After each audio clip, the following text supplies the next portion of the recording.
was a pleasure being their host. Twanezerewe ko ari umunsi mukuru w'abamama.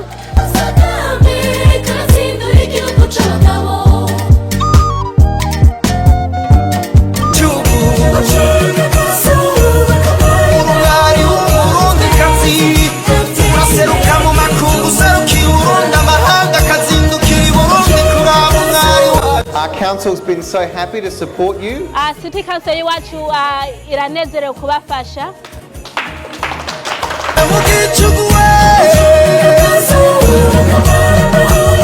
Twagize ibihe byiza.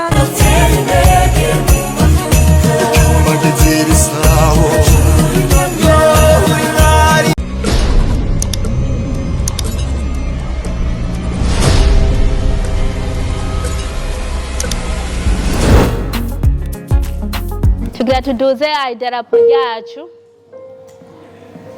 Burundi bwacu, Burundi buhire, shicumu mu mashinga y'ubugabo bw'ubugingo. Warapfuye ntiwapfuye, warahamishijwe ntiwahamuka. Nuhaguruka, nuhaguruka, nuhaguruka, nubugabure kukira. Homerwa amashi n'amakungu, habwa impundu n'abawe, wisamirane mu mashinga, wisamirane mu mashinga. Burundi bwacu, mwami ry'abasokuru, ramufina n'ibihugu, fatanije ishaka n'umuhizi. Uvuze impundu mw'ikazo, yuhabwa ubwanzu, uhabwa ubwanzu. Burundi bwacu, mutima kuri twese, tugutura amaboko, umutima n'ubuzima, Imana yakutwaye udutu. Muhorana n'umwe n'abagabo nitekane, sangwa n'ukwezi, sangwa n'amahoro meza.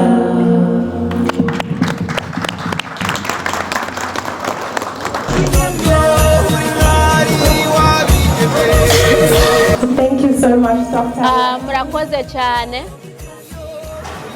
I'm not sure if the group is ready right now. But before we go on, we're going to do the Australian. Imbere yuko tubandanya turimbe duze idarapo rya Australia. Who knows the song? Tubasabe muhaguruke.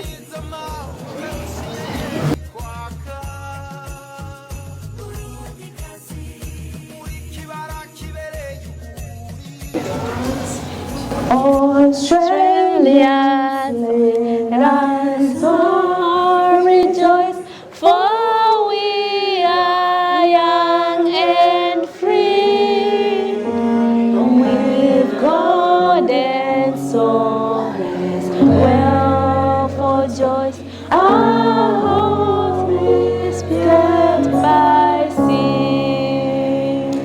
Our land above is in nature's gift.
Thank you to everyone that has joined. Murakoze mwese. It's an honor to be able to represent not only Burundi but Iby'agaciro Australia. kanini. We celebrate birth because we feel so much a part of birth. Duhimbaza byose kuko twiyumva yuko turi muri byose. We are not only Burundians, Ntabwo but turi we're abarundi also gusa, Australians. ariko turi abanyaustralia. It's a huge celebration and honor. Nibyo guhimbaza binini.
Ladies and gentlemen,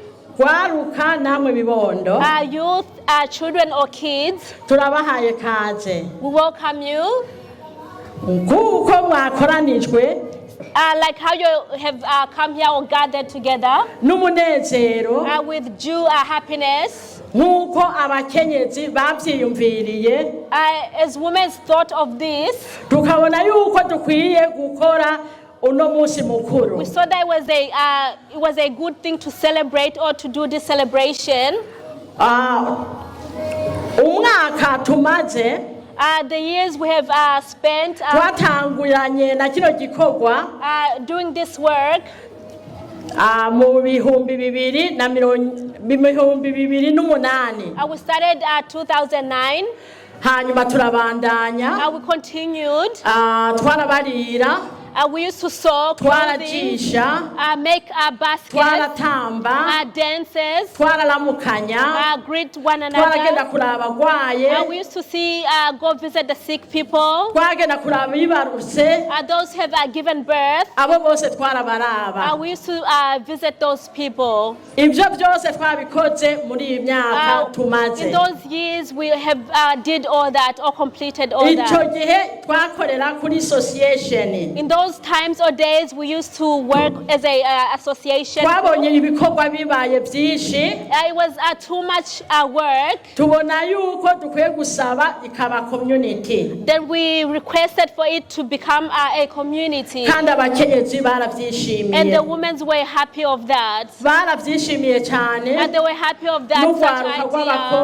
Also the girls. Also other people, many more. They joined us. In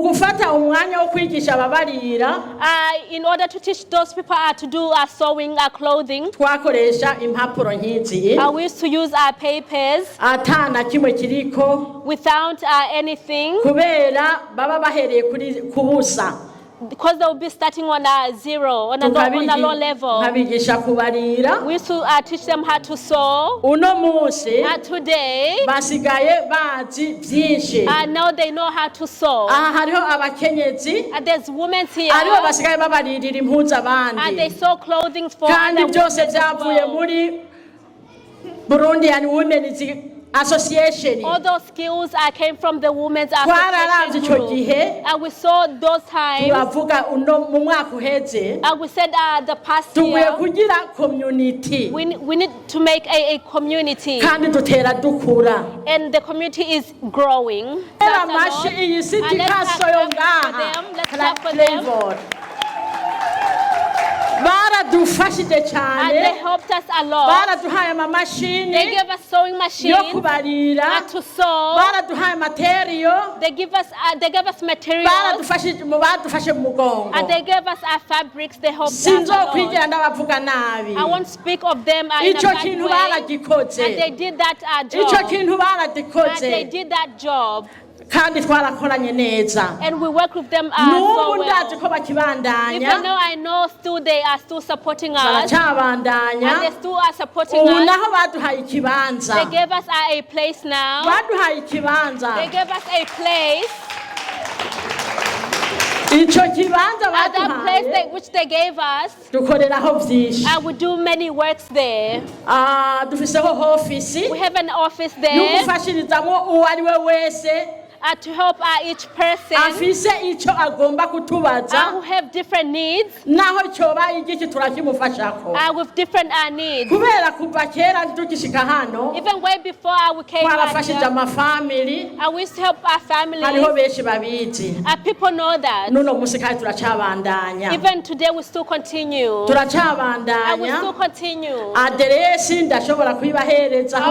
I also pass the address again. Many of you know the Friday, it's a time where we saw, but it's like a small place because there's a lot of people. It is good to be in an office place because also kids come along as well. Because we need to encourage the kids as well. You know, a child is something else. It is the future of the next generation. We have placed that forward.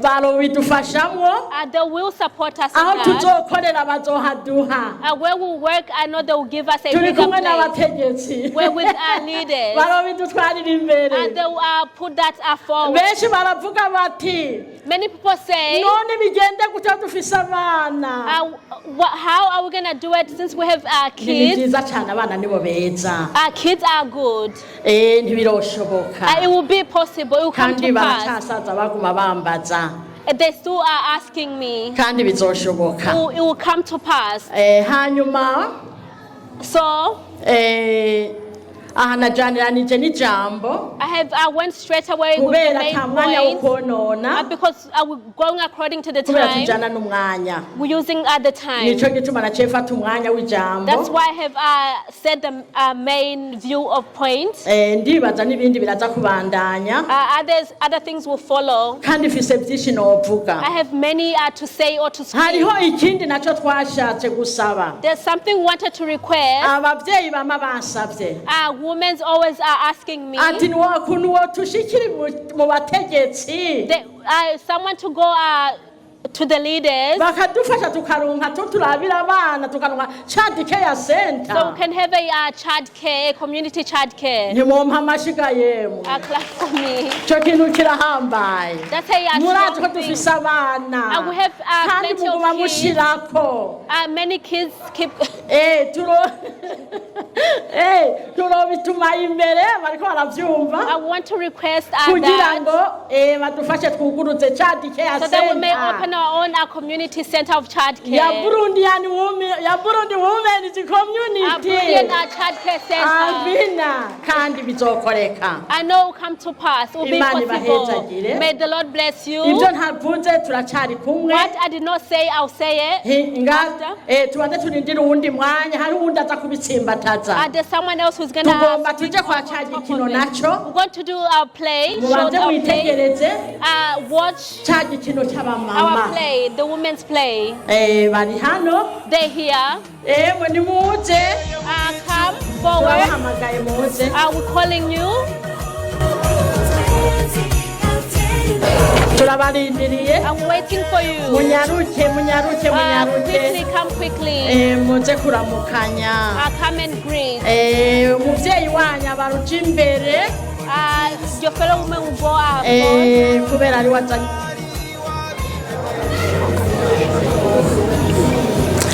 munyaruke Quick. mwitegereze Look.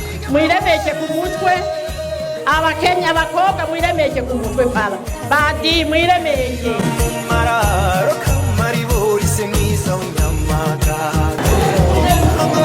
nta muziki mushiramo ga yewe Put music.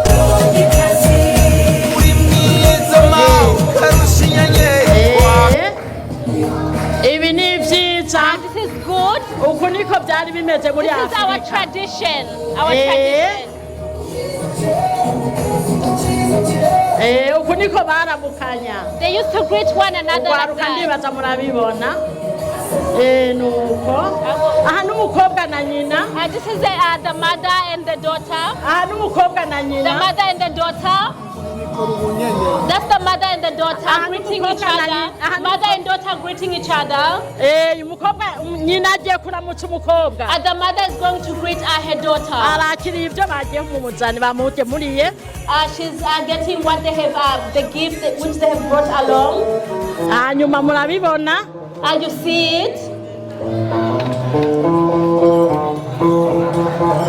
ariko arakira imigemu She's collecting the gifts. iki kigisha abana bacu This teaches our kids kugira ntibibagire imico so they may not forget our uburyo tradition. twabikora muri afurika iwacu How we used to do it in Africa. aba bavukiye mu bihugu byo hanze These were born in mubanze mwumvirize karibuma welcome mother. karibu mu rugo aha niho urakoze aha niho naje kwabikwa aha yewe yego ni ukuri ndabona ko ari heza umugabo wanjye se hari yagiye kurondera umugabo wawe ntawe uhariga mwana umugabo wanjye se hari uremera ndazi umugabo wawe adahariga mwana yagiye yagiye guhiga mu ishyamba turabe kutworonka akanyama turya. Yo hega mujya akanyama ariko agiye mu ishyamba ga mwana. None rega biragoye ma. Yo ntabwo biba byoroshye. Ewe mwana wanje uragowe. Uyu ni umubanyi wanje. Yo amahoro mwawe amahoro cyane. Amahoro ewe mubanye neza. Imana iguhezagire. Mwese turabahaye karibu. Abana yo ni batoya bawo ntona ko bakuze. Ndabona barakuze karibu. Nawe ni wa muhererezi wabonye kabaye gikumbi. Iyo yarakuze tuze. Ayo wacorera imvura iragwa. Ubu haretse ibigori n'ibiharage. Naravyaye abana. Yego. Bagiye ko nyukuru. None ushobora kumbwira amakuru hariya muhiri wacu hariya hakurya twahora tuja kuragira uduhene. Nukuri hariya hakurya turaho twarashaje byo wabona kera ntabwo bikihaba. None twahora tukorokera hariya musi y'urugo turi cyakoroka ma ivoka zijya voka za kera zarahavuye twateye izindi nshasha ziriho yakawa turabandanya gake gake atabikawe mba nje kurabaga mwana. Oya karibu rero mwana twe tusigaye twarateye imbere. Nateye imbere kwe kano kantu ni keza mwana. Ni keza aho warukaze gino twe turababona. Gino muri mu kizungu. Ewe mwana. Abanzi niyo ukuntu gasa. None akakaramara inyota ga mwana. Karayikumara manga. Utuba twita ngwiki. Utuba twita ngwiki. Utuba twita kinju. Kinju. Kinju n'amazi. N'amazi. Ateye imbere. Ewe bana banje ni munwe kinju. Reka dusengera ayo mazi. Reka twebwe hari iwacu. Urazi wa mwonga mwana haruvoma nubu nujya. Sema tusigaye turababose. Ngo kinju twakinju. Reka mponje numve mwana. Murindire matumadire. Senga mwana. Senga hezagire ya mazi. Amen. Amen. Ni mumwe mu mazi yo iwacu. Kumva mazi. Karibu mama ntunze. Karibu kure. Ahubwo ndatangaye. Mama we. Amazi nuko ameze. Nenga ni isukari nukuri.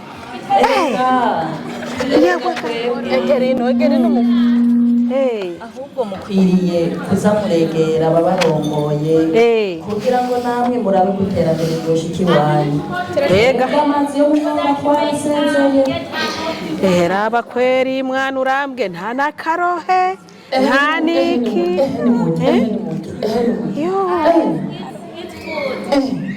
Ni mujye bana ni mujye. Ni mujye ahiwacu nuko tujya. None utuntu natwe batwita ngwiki. Utu nutuyoba ma. Oye utu. Utu dukate. Ya mikate bavuga y'Ibujumbura. Niyi. Niyi. Mpora ndayumva. Niyi. Urayibonye mu nzu y'umukobwa wawe. Imeze neza ewe mwana warahiriwe. Nahiriwe nagiye mu babosi. Ariko wagiye mu babosi ariko urumva umuntu wawe atagiye guhiga nturonka akanyama mwana. Umugabo ntunzi yuko tegereza kurondera. Zobwira so wazarabaga gahene ntara tukugemura batoya baba kugemura. Ahubwo nyene. Ahiwacu rero. Barama ku masaha. Amasaha ngo bagere muhava mutaha. Kugira ngo ndabiruka. Yego. Ariko none nyoko bukwe arihe? Mabukwe. Yaroye. Mabukwe yarabizi ko muza. Ariko mabukwe arandiye mama. Arakuri? Mabukwe aranyanka n'ukuri. Mabukwe emwe yaciye agende yazindukiyo. Ngo ntaze gusanga ngo ntimuze gusanga ngo ahari ariko ntimugire iki ariko ndafite ikibazo nyoko bukwe akwankuru kuramuvyarira bijya byana bisakuja kwanka ari we muryango wiwe kwere bijya bibunduguru by'abana bigene bishishe abagukunda mwana wanje abagusiga nyine nukuri kwimva nyine nibyo urwo rwanje ntawo wo kwinjiramwe nitewe n'umugabo reka renda kubwira ariko kandi kindi naco abasaza umviriza abasaza yo dushaje tugira ibintu byinshi mu mutwe ndakwinginze mwana wanje nahagira ibyo byose uzubandanye umukunda uzumugaburira umukunda umwubahe buki waragiye kubaka ujya niwe muryango wawe mukuru niyi wanyu urabona ko nanje ugwaso ndarusaziyemwo ushishikara ukunda nyoko bukwe ntukavuga ngo umugabo aragukunda ukaza umugabo nkunda ngo mabukwe ngo I don't care mbako usigaye icyongereza hari umuntu yaje aratubwira ngo I don't care menga mu kirundi mbaba kivuga sinzi ukuntu gisobanura mu kirundi mbwira wewe ubibujumbura I don't care nigeke What does I don't care mean? Ngenda kubwira je nagiye ku ishuri ngo biribaza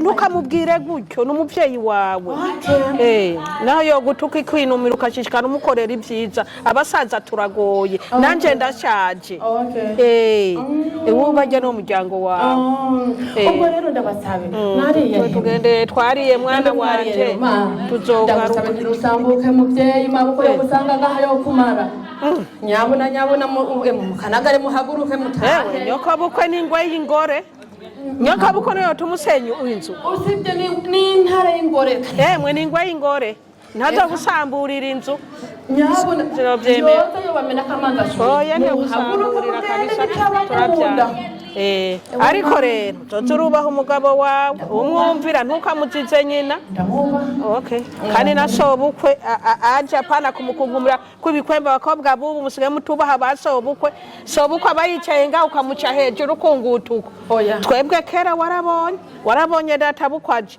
nacanyura za hariya ariko ubu muza kubisita ko bicire hasi birarura nta guca hejuru ya sobukwe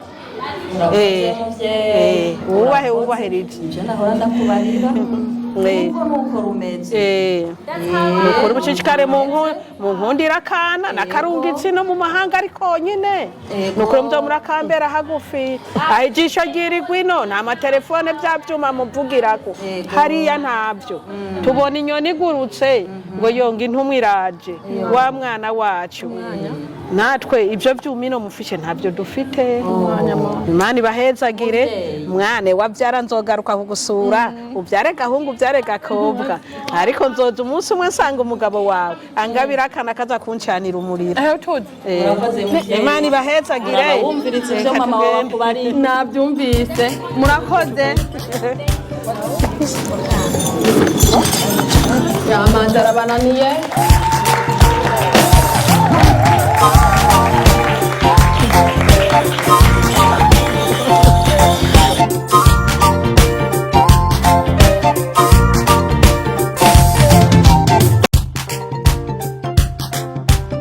hanyuma murabibonye ahantu umubyeyi umwana reka twese twitwara niko twanditse niko tubikora umukenyezi iyo yibarutse tuba tugenda kumuraba kandi akanezerwa tuba tugenda kumwibarutsa kandi biramera neza hanyuma muri kano kanya igituma mubona twambaye zino mpuzu izi ni impuzu zambaye abo mu Burundi. These are clothing people of Burundi have worn them before, women's. Mu kwezi kwa gatatu on 8 March. Tariki 8 March. Umunsi mukuru w'abamama. It was a women's international day. Wisi yose. Women's International Day. It was on 8 March. Twazitumye mu Burundi. We sent for this clothes in Burundi. Zanka kuza. It was late to come, the clothing. Impundu ntibungwa. We said even though turobivuga ko bikeya, we'll still celebrate on this day. Aha twajaniranije. We have put all into together. Kwa gatatu haza. But on the next 8 March, mwabonye bitameze neza. What you see that did not go well, mwihangane. Be patient with that. Kwa gatatu birogenda neza. On March it will go well, on 8 March. Ndavyizera. Ku mazina nitwa Alexi. She's my wife. Ndi madame wiwe.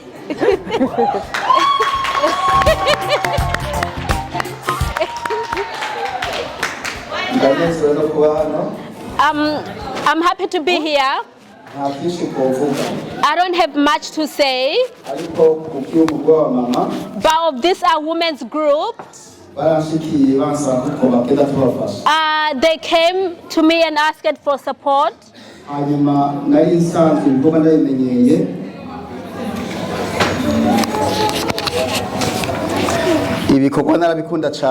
I'm used to this such of work because the healthiness of women or the well-being of women, it is for the whole community. When they reached out to me, in what I know to support them in that. They had such good plan. The problem we have in our own community, the kids we have or children we have, then they are not being raised by their own parents who know the tradition,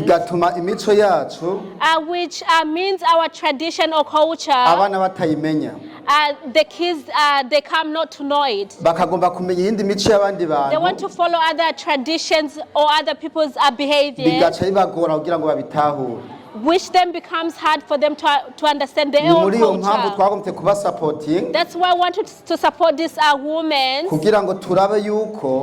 see that, so that our own children or kids, so they may grow up with a good knowledge or education. We also call those who have good plans for the community benefit, to share their ideas so we may help one another. If we help one another or each other, will make people live well. I will respect the laws of this country. I will live well in it. Our kids, those who are in prisons, it won't be possible for our kids to go to prisons because they will have a good education. So I support our women for what you're doing. And continue moving forward. And we're here to support one another. When women are well organized, everything then goes well. There's not much to say, but it is to appreciate for the works which they're doing, and also to support them so that we may save our nation. We thank you guys for may God bless you.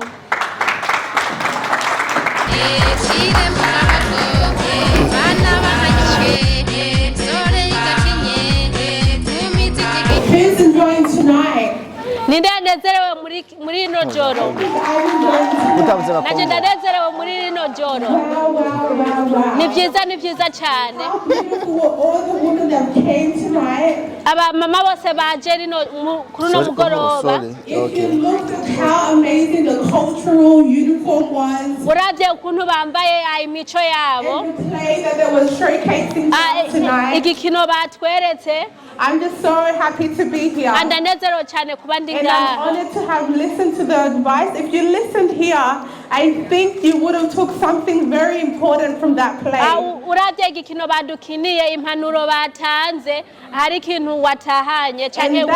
that is a part of the Burundian culture and where we come from and the advices that we continue to hold to this day. And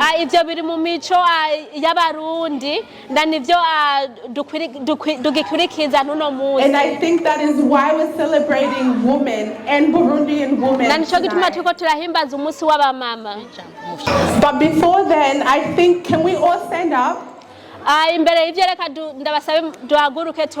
I want to apologize. I made a big mistake tonight. So I want to make up for it. There is someone that's really important here, and it's the reason why we're here tonight. That has been running this community for 16 years. And I think we need to give her honor and her respect. So let's clap right now as we welcome the president of Burundian women's community.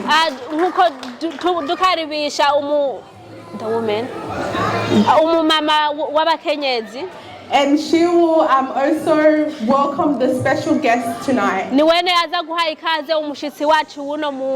let's clap our hands as we welcome her.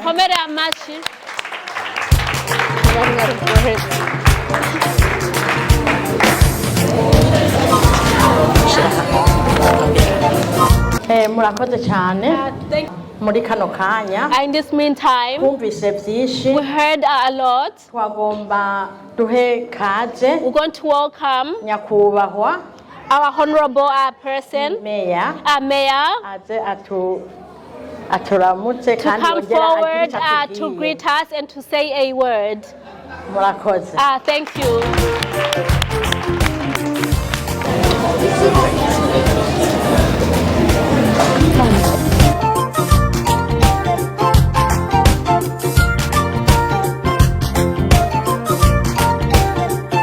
Well, good evening, ladies and gentlemen. Let me start by acknowledging the wonderful President Sylvia and all the wonderful committee of the Burundian Women's Community. It's absolutely, give them a big round of applause. To all of our community leaders. Community. And let me also acknowledge Mr. Dennis Yengi from the African Communities Council. Tonight is a wonderful opportunity and celebration of the Burundian women's community in the city of Playford and across South Australia.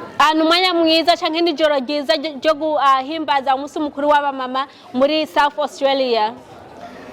We at the council are so honoured that for the last 16 years we have had strong, dedicated leadership,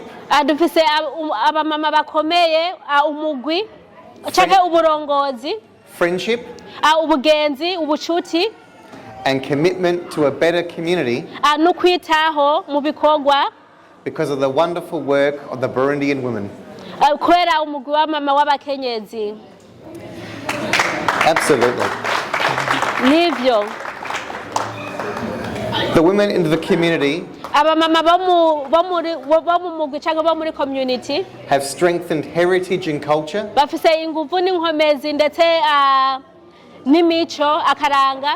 have given voice and opportunity to women and girls across our community.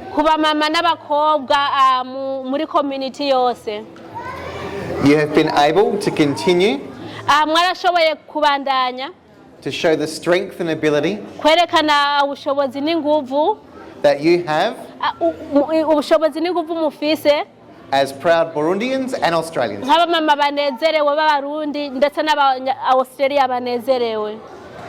Our council's been so happy to support you. City Council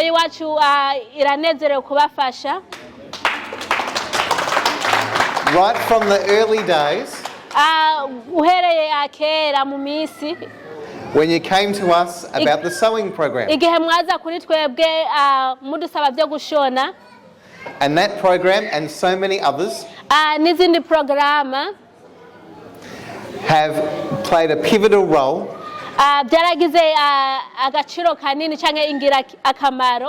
in helping to showcase the wonderful community. Over the last 16 years as mayor, I've had the great privilege and honour of working with you all. When I look around the room, I see the future of Playford. I see women that showcase their opinion, berekana inguvu, their passion, bakora their pride inguvu zabo in what they do and love for their community. mubyo bakora nibyo bakunda gukorera community. So with that, I'd like to ask Sylvia and her committee nshaka gusaba Sylvia n'umugwi wiwe a community if they could come forward, baze imbere because you deserve a big round of applause for all the great work you've bakomere done. amashi. And all of the wonderful women as part of N'abamama bose the bari mu senior mugwi, leaders of the community. n'abamama bose bari mu mugwi. Because I have two final things. One, a group photo, Ikintu cya mbere tugomba ifoto y'umugwi, but I have some final words irindi jambo for our young women abamama and bakiri girls bato who are in the n'abakobwa crowd bari mu bantu bari ngaha. once all of our lovely ladies get to the front. Abamama bose bazi.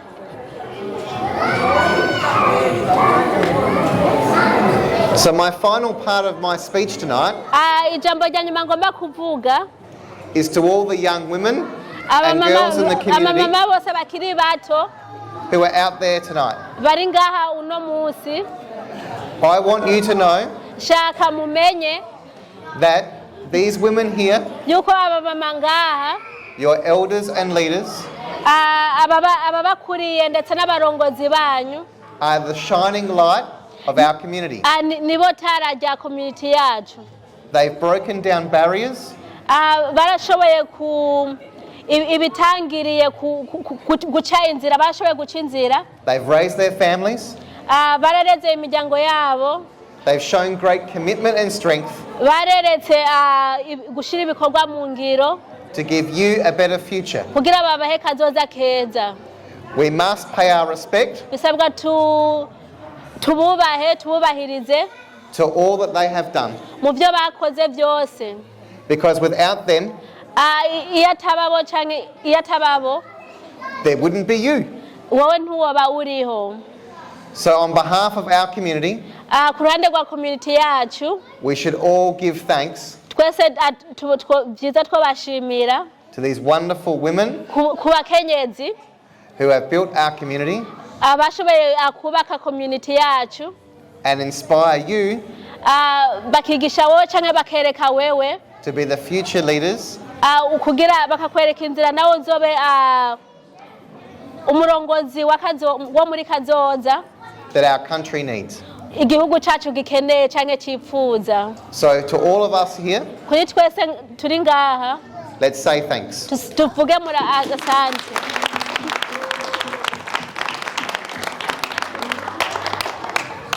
Thank you very much for having me. Murakoze cyane. Unfortunately, I can't stay too much longer Sishobora kugumira ngaho umwanya as I have muremure multiple events tonight. kubera mfise iyindi misi mikuru rino joro. But when this invitation came, Igihe invitation yaza, ubu butumire bwaza, I had to be here. byasabirwa ambe ngaha. So let's get a group photo with these wonderful Tugire ladies, ifoto y'umugwi because this is truly kubera ibi the great people of Playford. n'abantu beza bubatse community ya Playford. Thank you, ladies. Murakoze abamama mwese. That's it. Ni group photo. Can I get you to take a photo? In the middle, it's bunch in. Everybody bunch in.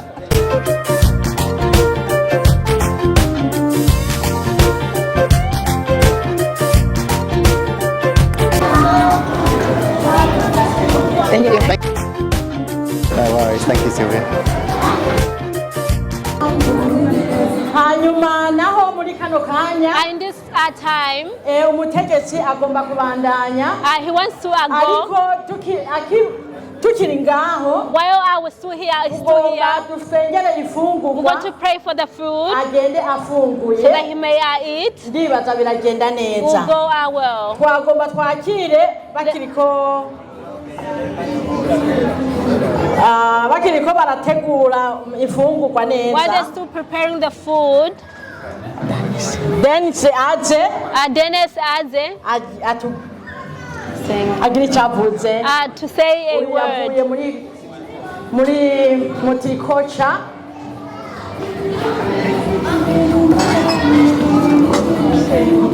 aravuga amajambo makeya. He's gonna speak in few words. Arababwira icyo ari cyo. He will tell you who he is. Good evening, ladies and gentlemen. Mwese ndabaramukije abamama n'abagabo mwese. My name is Dennis Yegi. Kwizina nditwa Dennis. I'm the chairperson of the African Community Council of South Australia. And umurongozi wa community yo muri South Australia, African Community Council of South Australia. Umurongozi w'Abafrika muri South Australia. I'm so honored to be here tonight. And ndashimye kuba ndi ngaha rino joro. But first, I would like to acknowledge that we are here on the land of the Ghana people. Imbere y'ivyo ndashaka guha icyubahiro yuko turi duhagaze ku butaka bwa Australia. And pay my respect to the elders past, present and emerging. Kandi ndashima cyangwa ndaha agaciro kubahise abarenganye n'abakiriho. I also would like to acknowledge the president of the Burundi Women Community of South Australia. Kandi ndashaka gushima umuperezida w'abamama muri South Australia. Our amazing Lord Mayor, Glenn Doherty. Mayor wo muri City Council. The distinguished guests who are here with us tonight. Abashitsi bahire bose bari ngaha. The former chairperson of the Burundian community, Mr. Elias Kabura. Mwenyekiti Elias.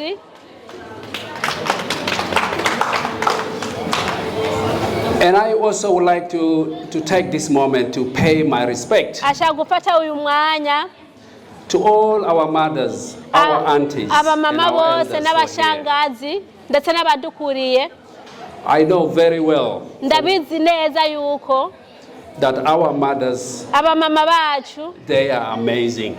Yuko ari abantu abeza. They have gone through so much to look after us. Baraciye muri byinshi kugira ngo baturabe cyangwa baturere. In refugee camps in Africa. N'ibibazo byinshi muri Afrika. In Australia. Mu Burayi. They are special for us. N'abantu bagaciro akanini kuri twebwe. I would like us to give them one big round of applause. Tubakomere amashi. Tonight, rino joro cyangwa no mugoroba, it's not just a celebration of ntabwo ari just guhimbaza gusa. This is a celebration of the resilience, umunsi mukuru w'inguvu, the leadership, uburongozi, and the unity of the Burundian women in South Australia. Bwa community. For 15 years, 16 years, imyaka 16 you have shown extraordinary strength. Mwerekanye ubushobozi budasanzwe. A strength when women lead, inkomezi cyangwa inguvu, ubushobozi budasanzwe. When women organize, abamama barongoye. And when women all rise together, you have demonstrated. Abamama bahagaze akumwe. I wanted to thank you for preserving our culture. Ndashaka gushimira ukuntu mubandanya imico n'akaranga. Supporting women in our community when they give birth to young babies. Mufasha abamama banyu muri community mu gihe bavyaye mugenda kubasura. Supporting families. Kufasha imiryango. Young people. Abantu bakiri bato. And being very active members of the Burundi community. Gukora cyane muri community. Each one of you umwe wese is very special. N'umuntu w'agaciro. I also would like to thank you ndongera kandi shaka kubashimira for supporting the African Community Council. Gufasha cyane kwiyunga na City Council. The African Community Council is our voice for all of us in South Australia. City Council ni jwigi wacu ry'Abafrika bose. When we are faced with challenges as African, iyo dushikiwe n'ibibazo, we always stand up for our people. Baradushigikira. We advocate for the empowerment of our communities. turahagurukira community yacu. And tonight, kuno mugoroba, this is the unity that we wanted to see in every community. Elias has led this community and he has contributed to many of the other African communities. Elias yarabaye umurongozi muri no community ndetse arashiramwo gufasha n'abantu. We have faced challenges together as Africans. Twaraciye mu bibazo n'ibigeragezo na Elias. And each one of you have also played your part. Kandi muri mwese hari umuntu yashize ikintu ashiramo cyangwa ingufu ashiramo. My last word is, ijambo ryanje ajyanyuma, I wanted all of us to continue the spirit of togetherness. Ashaka twese tubandanye ubwo bumwe. A spirit that has helped us in Africa. A spirit that has helped us look after one another in each of the villages that we came from. Thank you for the opportunity to be here tonight. If you ever see me, whether in the city or anywhere, please say hello to me. Say hi, Dennis.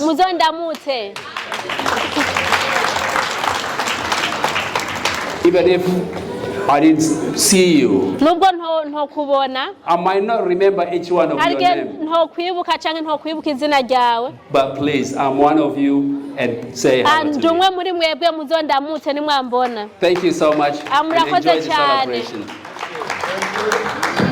Thank you. Thank you. Thank you. Thank you. Thank you.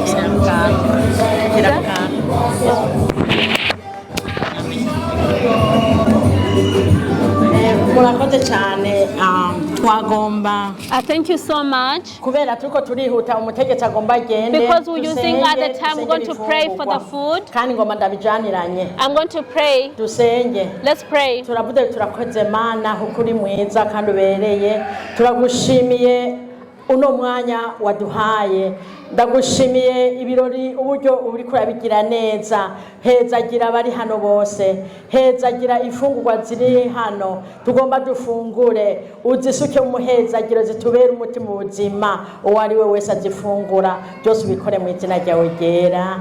Amina. Karibu. Karibu. Mushira ku muziki. Put music. Put music.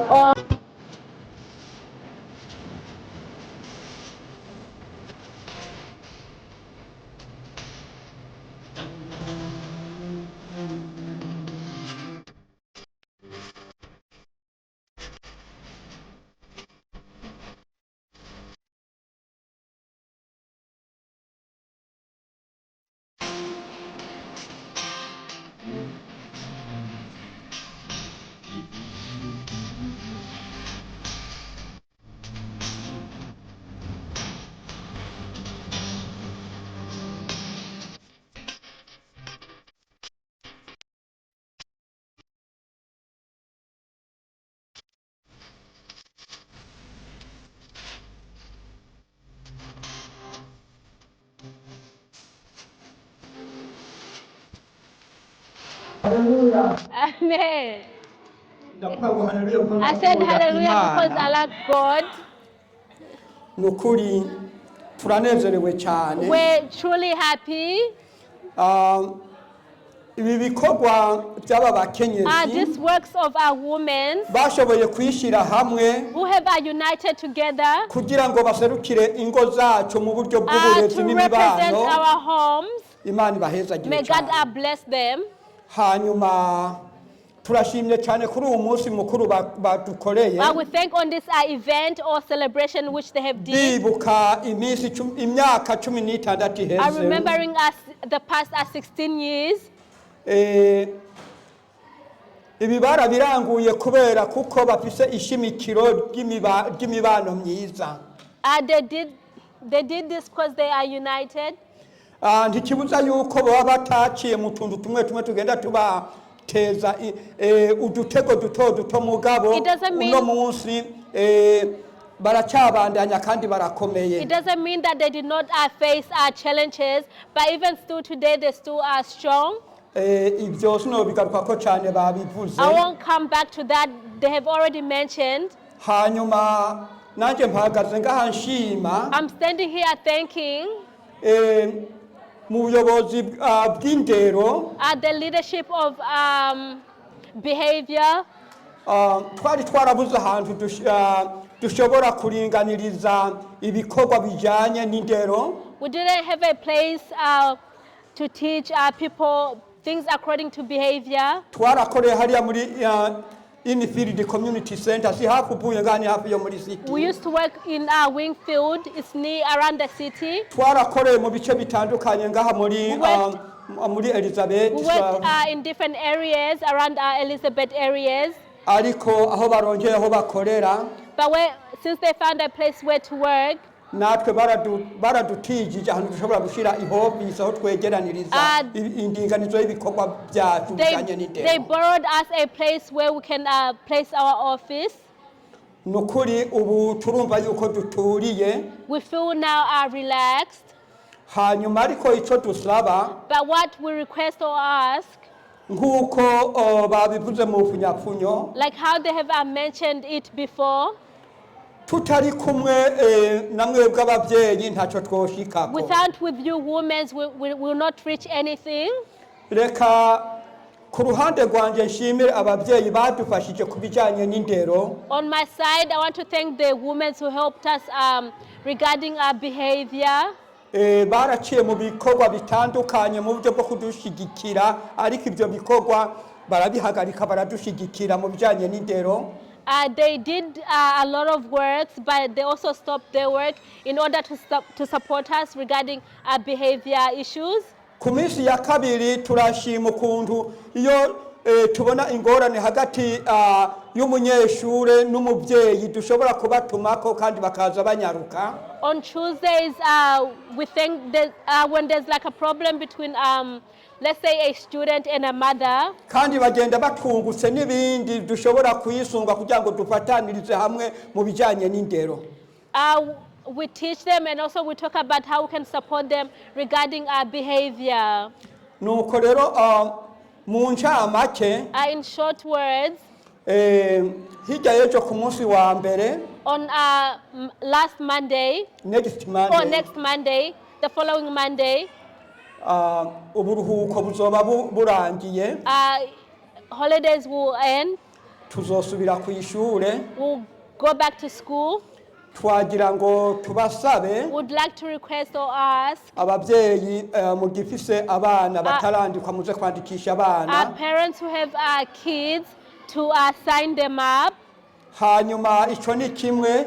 That's one thing. Turasaba ababyeyi mwumva mufise ishyaka. Women who have such a calling. Mushaka kuba muri community y'ababyeyi n'indero. Who wants to be part of the Burundian behavior. Muze kwifatanya natwe. To stick with us. Kuko inyigisho zacu zo kwigisha Kirundi gusa. We don't only teach Kirundi. Harimo ibikorwa bikomeye cyane. There's also other works. Nico gituma tubasaba kugira ngo abumva bafise ishyaka muzoze kwiyandikisha kugira ngo tugire komite niniya iraba iby'indero. That's why we call those who have such calling to come so that we may help each other regarding behavior. Kids' behavior. Muzoba mukoze cyane n'igisabo. We appreciate that. Imana ibahezagire cyane. May God bless you. Murakoze cyane. Thank you. Women oye. Sawa murakoze. Thank you. Naje nagomba nshime. I want to thank umugwi canke abakenyezi ba Burundian community. Women of Burundian community. Bo ndibaza uyu n'umunsi myaka 16 iheze. This is 16 years. Mugabo kandi umenga n'umunsi sinzi ko mwahora mugira iminsi mikuru ngira nti. I don't know if you normally do such events. Mugabo pe nimwikomera amashi mwakoze. Clap hands for yourself. Yego mwagize neza pe. You did such good work. bo ndabizi ntango ya migora mga ndazi I murakora know the ibikorwa start is byinshi always hard. I know you do plenty of works. pe mubandanye I continue ku ruhande rw'iwacu on my behalf or on our side. mukasubira gukora kandi ubundi munsi mukuru uko mwawuvuze niyo makuru ubundi munsi mukuru. If you do another event or celebration, naje ndakeneye agashati nzokwambara. Also I need a t-shirt as well. I'll be there. Ibisigaye pe twashimye imico. We thank the tradition, the culture, how you teach our kids, what you're teaching us, sewing, clothes. We neglect it, but it is good. But slowly I know people who are join. Ibisigaye pe turabankuraginze. The rest we encourage you. Mubandanye. Continue. Imana ibahezagire. May God bless you. Tugomba tuhave dutaha. We're gonna go home soon. Nukuri turabakengurutse mwege mwese mwitavye. We thank everybody who have attended. May God bless you. Hanyuma nkaba nongeye gukengurukira. I also thank abatumye runo rubanza ruba. Who contributed to this event. Mwe mwakoze. You did the work. Mwagoroye ukuboko muratanga. You contributed. Twarasabye garanti ntitwayirose. We requested for a grant but we did not get it. But we said we will not stop. We need to get it done. We need to show the works which we do. You see, God did bless the work. If we did unless we get the grant, then we will not accomplish anything. But today we did. We also contributed. We worked. Clap hands for yourselves. Clap hands for yourselves. May God bless you. You see, in March, 8 March, will be better than this. All of you gentlemen should be wearing us the same shirt. Even us women. Let's do it. Those who fight against you, don't do it. Tell them no, we'll do it. Murumva yuko mwebwe nyene murotera intege you encourage us. The president there, you everybody, you give us that as encouragement to do such work. Where we lost was already there. In the works we did for the past years, they show there was something wrong with the technology. Only one mic is working.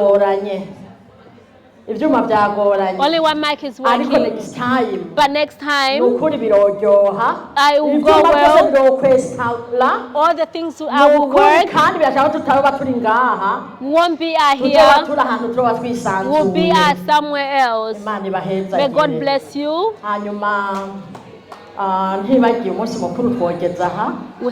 Duhamagare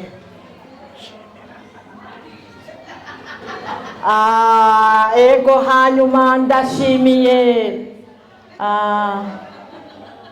hajya abapastori n'abavyeyi. I thank the pastors n'ugwarukanye ne bazanye bijya byuma and the youth who brought their instruments. May God bless you. Twararondeye uwo tworondera muri babandi dusanga naho ngo bafise handi baroja. I will look for other people but they had other events.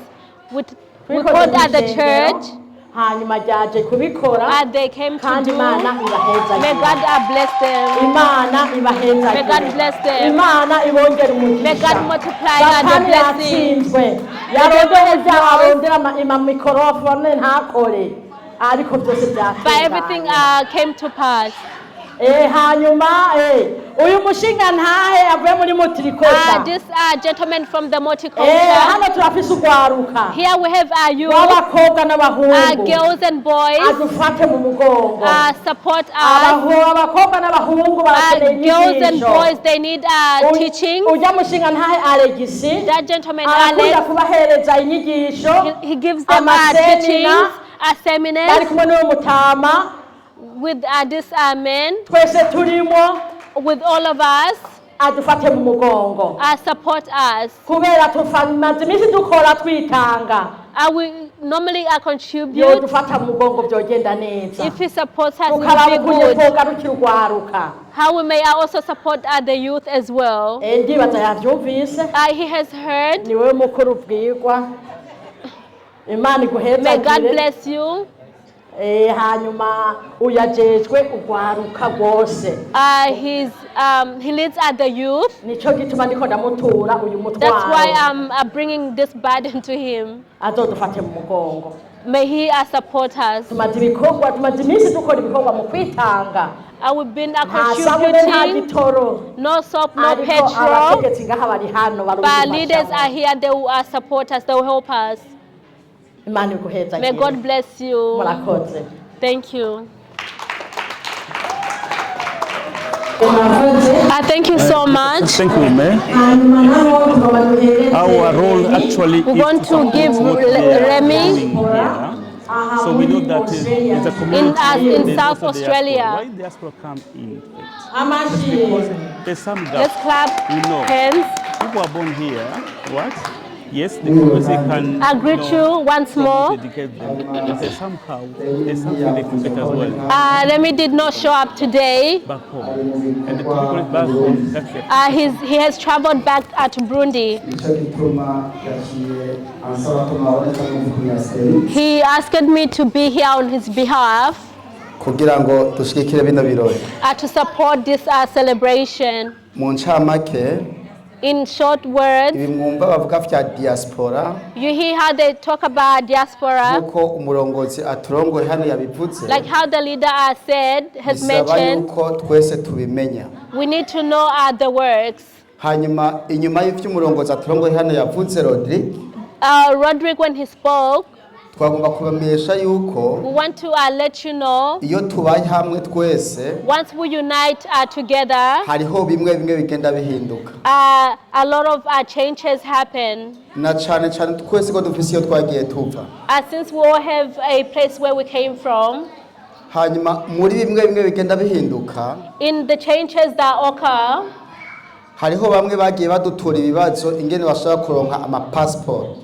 there's people who brought ideas how they could get their passports.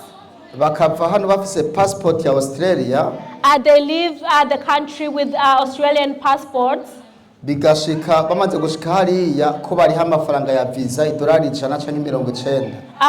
they reach in Burundi, they're then required to pay $100. Even though they are Burundian. They have found a solution for that problem. If you need a passport, you get it earlier within 3 days. There was a problem that occurred. People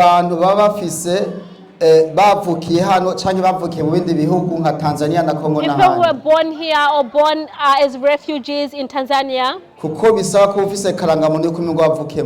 you need to have a identity ID that says you were born in Burundi. Those are questions that people are brought up, but it is very easy. You get an identity card. They write that you were born in Tanzania as a refugee, but they will also write where you have been living, your history of living. That's why when you go to visit back home, there's easy ways now to pass by. Don't be shy to ask. When you take your keys, don't fear to ask. The Burundis are ready to welcome you. There's also another strong question. murazi yuko mu Burundi dufise ikibazo c'igitoro petrol. You see we have a problem of petrol in Burundi. Ugasanga biragoye ingene utembera inshuti n'abagenzi. Then it is hard to visit families and friends. Diaspora yaragerageje gukora ibishoboka. The diaspora has tried to do what is possible. Kugira ngo barondere station aho mu diaspora bashaka kunywesha igitoro vyoroshe. To find a place where people visitors from other countries where they could put petrols. Rero uri mu gihugu ntuzutinye. If you are in Burundi, don't be shy. Uburyo bwo korohereza abantu burahari. There's easy ways. Kuko ino tumenye tugenda n'imiduga. Here we're used to traveling by car. Hariya bizogwa n'amaguru nico gituma kuborohereza birahari. But they will be hard by legs. Hanyuma turashimira cyane bano batuguye bino birori. I will thank the people who planned this celebration. Mukondi barongozi bagiye babivuga. How other leaders are mentioned. Bisabwa yuko ibikorwa bigenda biba. This works, it is a must to happen. Kugira tugume twibukanye iyo twagiye tuva. To remind one another where we came kugira ngo from. n'imico yacu igume ikura. So that our tradition and culture might continue to grow. Rero Diaspora Australia. Diaspora of South Australia. Irabashimiye kubona mwabatumiye. They thank you for your invitation. Kandi yiteguye kubashigikira kandi. Also they're ready to support you as well. Niharambe abamama. Women live long. Bagira imigisha. Have blessings. Imana yarabahezagiye. God has blessed you. Amen. Amen.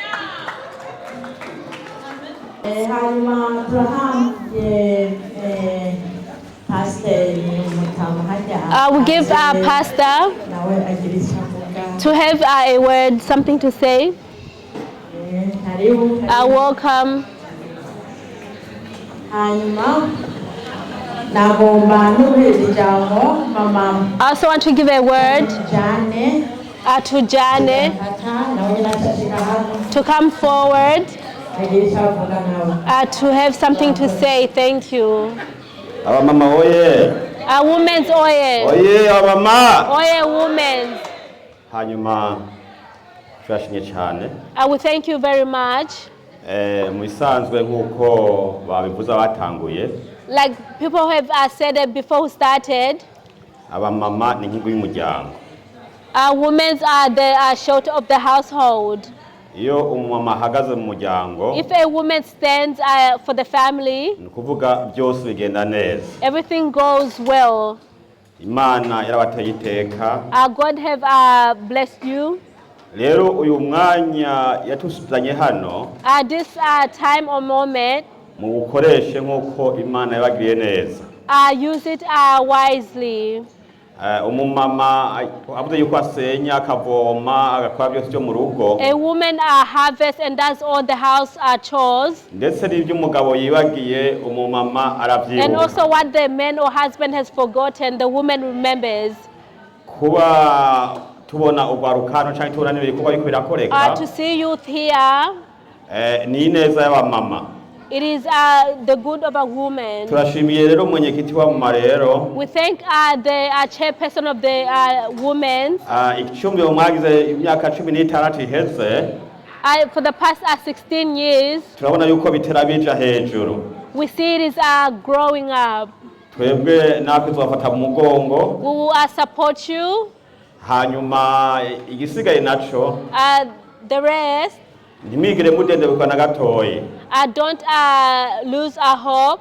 Turabona yuko hariho n'abandi bamama batari hano. There's also other women who are not here. Genda mubabwire ibi byiza. God told them these are good. Kuko abamama ni babana mushikirana. If women you support one another. Nukuvuga igihugu zotera imbere. The country will develop. Igihugu twabwe mu bitera imbere. Where we came from, it will develop. Abana bacu babone ingene mwabakujije. They will see how you have raised them. Babane nyubaka imiryango y'akazoza. They will then develop the coming generation. Kuko yo umumama ahagaze. If a woman stands firm. N'abamukurikira bose bagera barabakarorero. Even those who follow her, they learn an example from her. Tukabwira n'ugwaruka rw'abakobwa. Also tell the youth girls. Kuboza barumviza amajambo bagakurikirana ibyo abamama bakora. To hear advices of what a woman do. kuko benshi bashobora kuba bari hano canke bari ahandi, because many may be here or somewhere else. bakamenga ibintu bya hobby, ibintu bitagira ikimazi. They take it useless or as a hobby. Ariko twaripfuriza gwaruka kw'abigeme namwe, but we wish for you youth ko mwoza murabira ku babyeyi banyu, to learn from your parents, your mothers. Rero murabanyamugisha, you are blessed. murabandanya mukora uko, continue doing such. kandi nkuko mwavuze abagabo bashinga nayo banyu bari inyuma yanyu. Also the men are behind you. Rero tuzobashigikira, we will support you. hama namwe nimuhaguruke niyonka. Also stand up. Igihugu kizokira twavuyemwo, the country will be saved where we came from. hama na kino gihugu nyene abana bacu, even also this country, our own kids, barye ivyamwa bya kino gihugu. they will eat the fruits of this country. Rero mu Kirundi bacu mugani ngo iza guhona, there's a proverb in Kirundi that says what's going to die, ihera nyene hajya mu rugo, it starts within the home. ihera ku nama. It starts within the home. Imana ibahezagire May cyane. God bless you. Twizere no kumwakuza ko bizoba bisumba ngaha. Next year, let's hope it will be better than this. Thank you so much. Imana ishimwe cyane. Amen. Abamama bariko babwira abamama kare Jews ID. They're telling you women, nimwikomera amashi. clap hands for yourself. Abatama bacu. Our husbands or gentlemen, our kids or children, they're telling us our women that we're strong, that we're mighty. It is true, women, we are strong. Women who are presidents, you are very strong. A house without a woman, even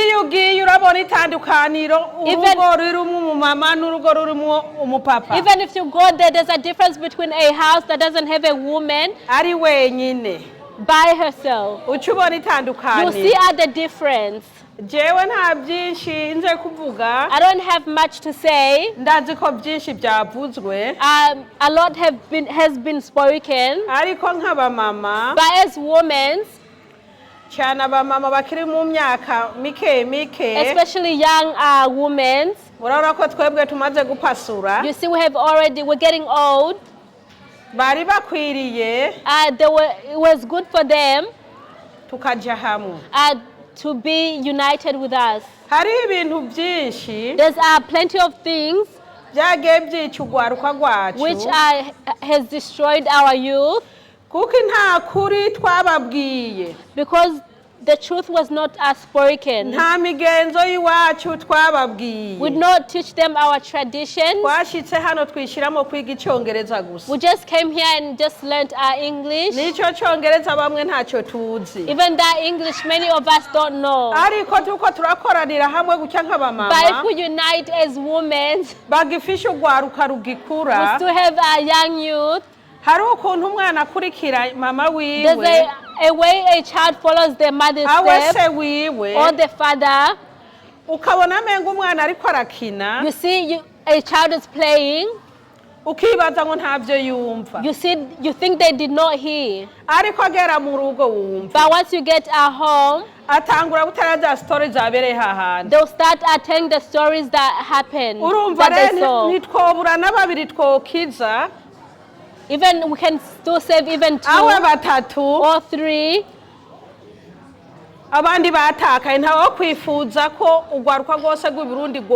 There's nobody who wishes for all the youth to be destroyed.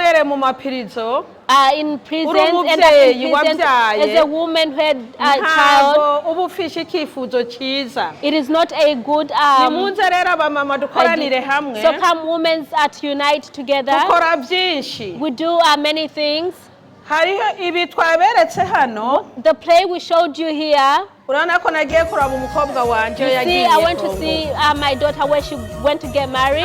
But there's other things we do. When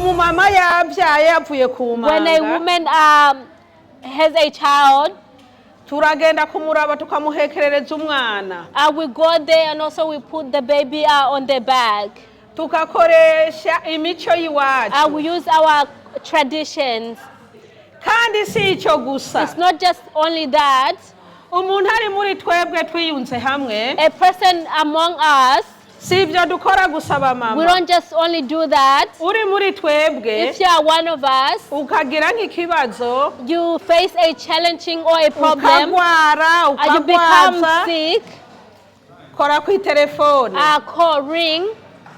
Uyu mugwi nyine mwabonye, this group which you saw, utabonye batatu uzobona bane. If you don't see 3 of them, you see 4 of them. Ewagwaza mu bitaro, if you're in the hospital, reka guceceka. Don't be quiet. Tubwire bene data bene mama. Tell us. Ndi mu bitaro. I'm in the hospital. Uzotubona. You see us. Ewabona umukabona babiri. If you see 1 or 2, they'll be representing that group. All those works, we do them. She has mentioned a lot. We learn how to sew. We learn how to make baskets. To make a basket. You hear all that. We also do sports, fitness. Ibyo byose turabikora. Urumva reko dufishe ibikorwa bitoroheje. We do all that. Nukuri kandi ndabashimiye. I thank truly everybody. Umuntu yagize icyo akora muri urubanza twadufite. A person who contributed to this event. May God bless them. Even a person who took a step forward to come here, may the Lord bless them. It is our love. I believe that our women, you heard that our leader said next year we'll do a party. There will be a play. It will be planned. We'll do our women, please hear us. Let's remember our traditions back home. I'll do what I grew up seeing. I'll talk about what I saw as growing up. What I did not see, I will not speak of. Please come, we do invite you. Tuesday we attend. Even Wednesdays we attend. Also Friday. Our life of nowadays is hard. You must say, this woman, those days, don't they have other work? We do work. We don't stop anybody from working. It is the life of nowadays. So I thank everybody, women and men. May the Lord bless you. May the Lord multiply your years of living. Amen. Tugize mwiriwe. Everybody. Ndi hano kuza ya Diaspora. I'm here in the name of Diaspora. Diaspora in South Australia. Diaspora of South Australia. Ariko kandi James looking for Diaspora Australia represents around Australia. Rero twiranga Diaspora mu byukuri tuje. Yes, we're here at Diaspora. We came. Gutera intege umugwi cyangwe ishyirahamwe. Encourage the whole community. Ego gutera intege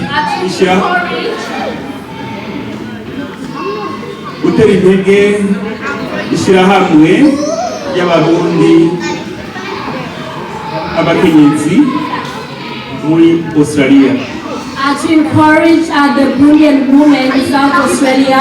We're here to encourage them and to lead them straight.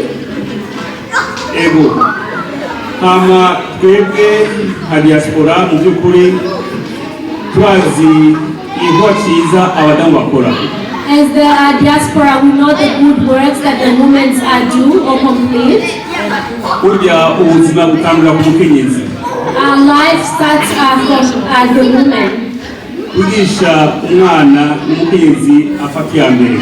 To teach a child, it is the mother's responsibility. Niyo mpamvu dushigikira cyane ibikorwa abadamu bakora cyane bakora. That's why we support the works of our women. Iyi shyirahamwe yitwa Burundian Women's Community of South Australia ariko nibaza. This association is called the Burundian Women Community. Rero barakora ibikorwa byinshi cyane tumaze kubona kandi ibaze uyu umwaka wa 2023 bari mu bikorwa ariko kimwe. They have did many works and also have completed such different works, and also they have spent 16 years doing this work. Rero twariye ku ruhande rwa diaspora rero. From our side as the diaspora. Dushaka kuvuga yuko umuco akaranga ni ikintu gikomeye cyane cyane turazi nk'abantu bavukira ngaha cyangwa baje ngaha bakiri bato usanga bagifise ingorane z'ururimi rw'ikirundi. On our behalf or on the diaspora side, we like to say the tradition, the culture. Ego ama rero tukaba duhimiriza mu by'ukuri abamama ngo twavuze ubwa mbere ko ubuzima ari gutanguriraho bigishe abana bacu ikirundi kuko twasanze nk'abantu bagera gutera mu Burundi bahura n'ibibazo kutamenya kumva cyangwa bakiri bato ururimi rw'ikirundi. We also like to encourage women to teach the kids our native language, because many of our youth or kids, they intend to forget their own mother language. Ururimi rw'ikirundi n'imico y'ikirundi tunakaranga nibyo kandi n'ukuri abari badamu bari barakora. Even our culture and traditions. Uretse kwiga imico y'ikirundi ariho gushyira hamwe kandi n'iterambere twifuza ko ushyira ku bantu bose. It's not just our tradition and culture, but also the unity and also development of our community. Rero kuko mubizi diaspora hanini cyane ubumwe imico n'akaranga iwacu bitwitakaze hano hamwe iterambere twibuka iwacu rero hariya connection. Our diaspora is all about our unity, our culture, tradition, development, and also a development for the coming future. Muko twatanga kwivuga kare iterambere rirakenewe mu gihugu wacu rero turi hano twibuka iyo twavuye. Development is needed in our culture. Let's also remember where we have come from as well. Twibuka gushigikira abo twasize hariya muhira. Let's remember to support those whom we left back home. Dufatiye akarorero nk'abayahudi bagiye hanze imyaka myinshi bahinduka aba diaspora. We take an example where we learn from the Jewish people. Urumva yuko bageze hanze yego barabiranye n'abantu iyo bagiye cyangwa bonyine ihugu kwaha usanga abarundi bamaze kurogaba Australia cyangwa se bakongera abarundi. Like the Jewish people, when they went in other countries, when they traveled to other countries, they still continue to support their own people. Bajya bana bavukiye ngaha by'ukuri ntabwo babazi ururimi rw'iwacu niyo mpamvu abamama bafata gahunda ya mbere kubigisha za mvange muvuga cyangwa abandi bandi ari bose hama no kubigisha ukuntu biteza imbere cyane cyane no gufasha igihugu cy'iwacu. That's why our kids who are born here, our mothers are encouraged to teach them, so that, and also regarding development, so that they also remember where we came from. Ego sinafatanya munini cyane twagushimira uno munsi mukuru w'abamama b'abarundikazi bateguye kandi no gutera intege gushyira hamwe n'abandi bose bagiye kuko bakora ibikorwa bikora inkuru. I won't take much time, but it was just to thank the women of the Burundian community. Kumvise ko hariho n'imyuga bikurira gushona kudoda ibintu nk'ibyo kumbure hari n'ibindi bazokora imbere. We heard that there's also other skills that they are teaching one another, like sewing. rero muri rusange reka tubashimire kandi tubashigikiye murakoze. In general, let's thank them. We also support them. Thank you. Bari hano bose twabakengurukiye gose kandi umwanya wagumye ugorana kubera twacerewe ntitwacetuza ku gihe kugira ibintu bigende neza. Hageze aho twatanguye neza duca turacererwa mugabo nibaza ko impamvu ari kubera imvura. Ubu naho twagomba duhereze ijambo ingomwe interpreter come on. Ndabonye hari utatwumva.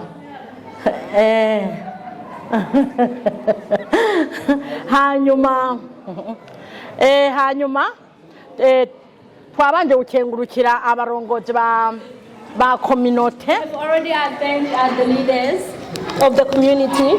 Nukuri twabakengurukiye cyane. We appreciate you. Hanyuma ubu naho tugomba duhereze ijambo. Now we're going to give a word. Umukuru wa community hariho uwo yarungitse. The leader of the community kubera yafatiriwe.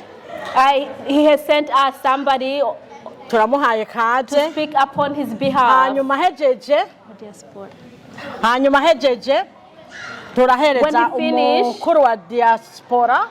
We'll give the leader of for the Diaspora. Nawe nyene nta uri hano. He's not here, but he has sent us someone. Hanyuma turahereza umukuru wa Diaspora ngaha muri South. We'll give a word the leader of Diaspora of South Australia. Ndibaza turaza turahana. We'll give each other our time to speak. You follow one another. Thank you. I greet everybody.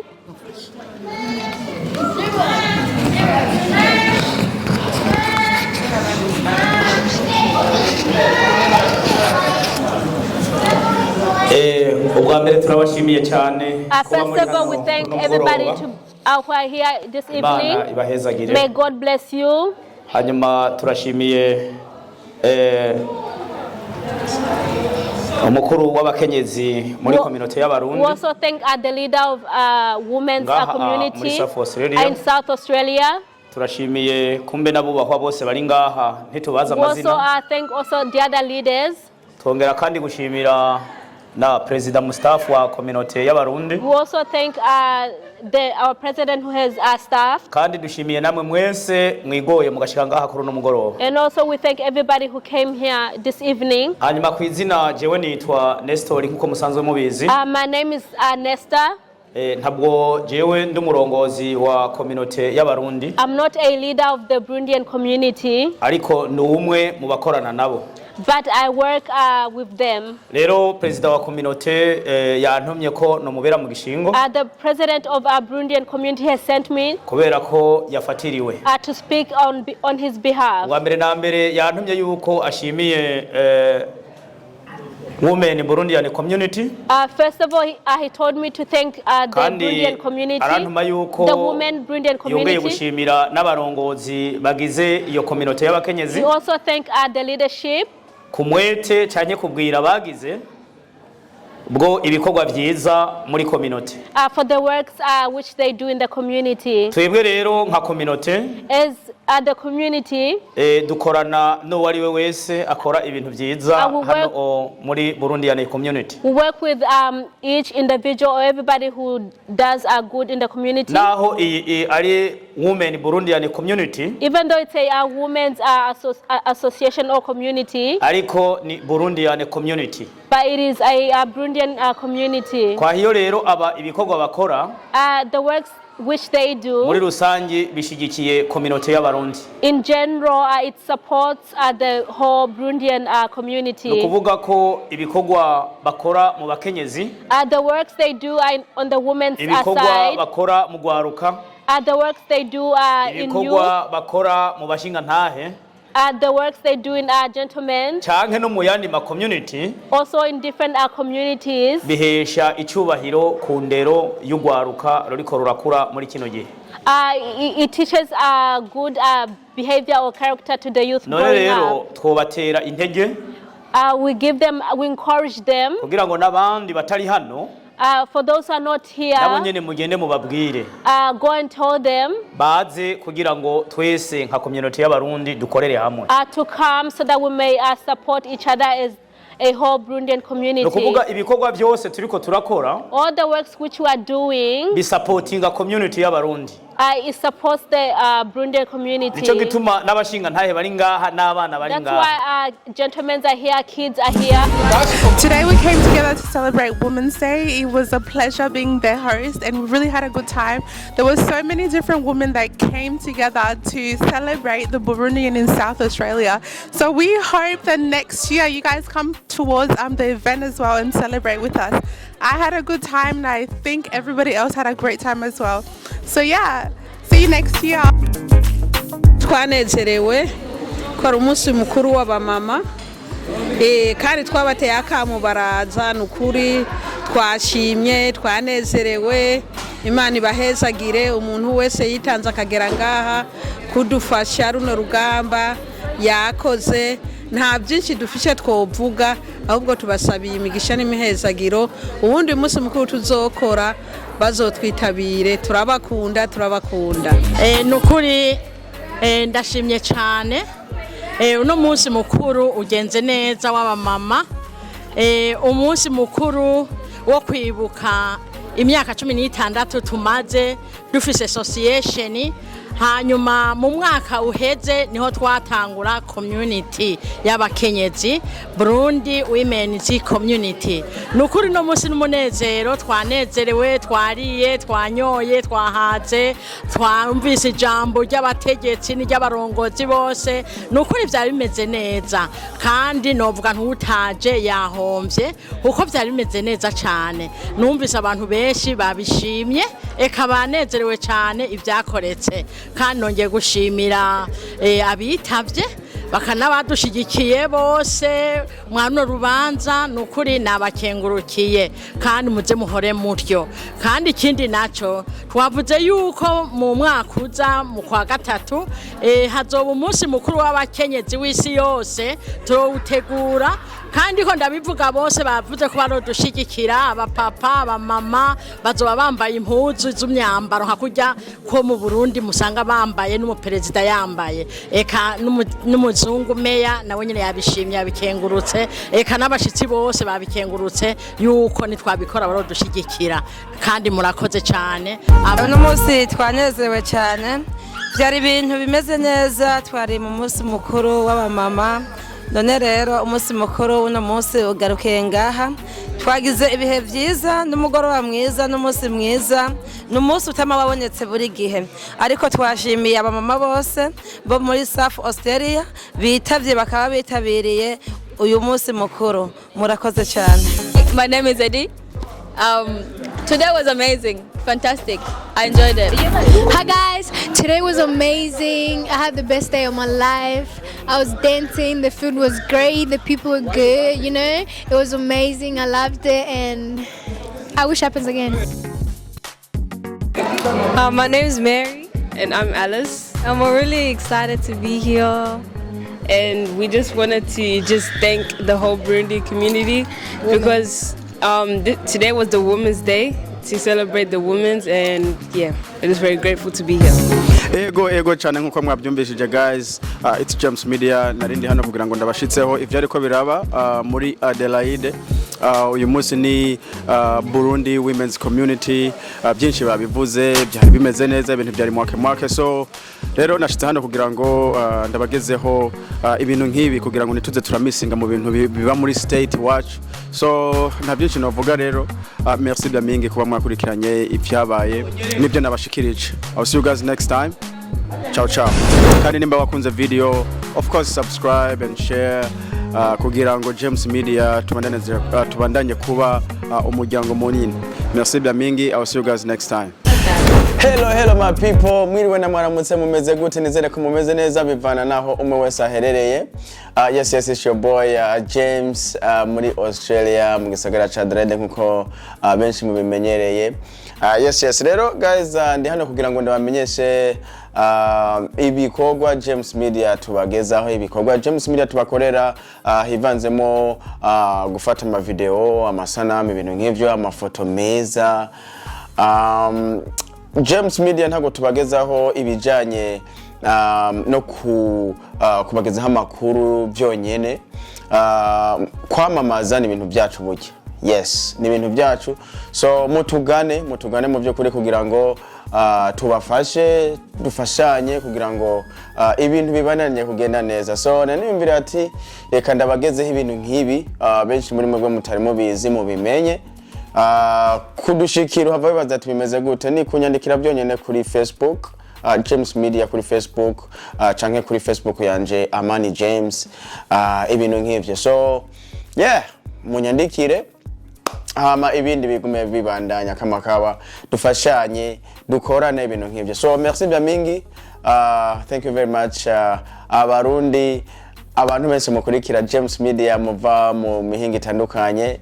Merci bien mingi, turi kumwe amakuru yayo nari kubagezaho. Hanyuma rero ku bantu mutarakora subscribe, ibi nivyo bituma umuryango wa James Media mwebwe mudukurikirana waguka mu byo kuri. So nimukore subscribe kugira ngo tugume twaguke ngume ndabagezeho amakuru, tuganire, ibintu nk'ibyo. So ibintu ngomba kubagezaho James ni byinshi cyane, gusa hatabaye mu support yanyu ntabwo byonyankuhaja, so mukore subscribe, munamamaza ama video mba nasize ku rubuga rwanje hajya kugira ngo ngume nzana n'andi ma video menshi. So no share no liking, yeah.